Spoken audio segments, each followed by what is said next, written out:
Good day mga ka-sports natin dyan. Akari Chargers and PLDT salpukan sa second set, mas lalong umiinit. Akari Chargers natameme na nga pagdating sa second set. Kung kanina sa set 1 ay talagang palaban ang Akari Chargers, ngunit ibahin ninyo pagdating sa second set sapagkat ang dami talagang error ng Akari Chargers, maging ang kanilang superstar na si Ivy Lacsina. Second set na at patapos na nga ang laban, pero alam nyo ba na nakakatatlong puntos pa lamang itong si Ibiang, hindi katulad ng PLDT Spikers na halos mag double digit na lahat.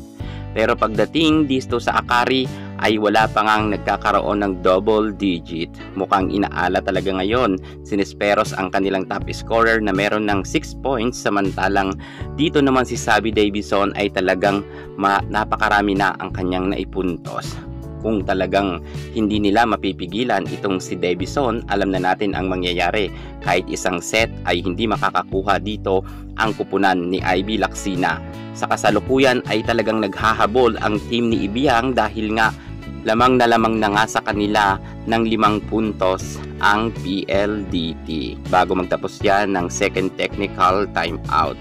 Sayang talaga ang tangkad ni Ivy Lacsina kung hindi siya palagi magkakaroon ng scores. Hindi gaya nila si Balios, kahit hindi katangkaran pero nakarami na ng scores. Siguro pangit kasi ang mga pagkakasit kay Ivy Lacsina kung kaya hindi rin siya nakaka-scores. Pero syempre ganun talaga, minsan may time na aalatin ka. Mukhang talagang ang PLDT ang magwawagi na sa gabing ito at parang walang pag-asa ang Akari Chargers na manalo pa dahil natambakan na nga sila ng scores. Akari, ilaban nyo yan hanggat kaya pa ninyo.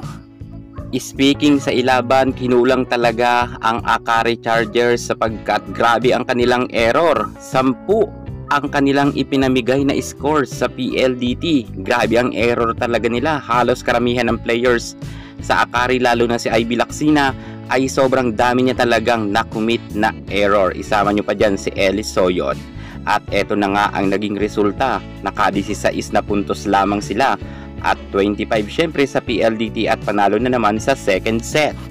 Naku, wala na talagang pag-asa ang Akari Chargers. Mahina talaga sila kapag walang import. Update na lang tayo sa final set nila.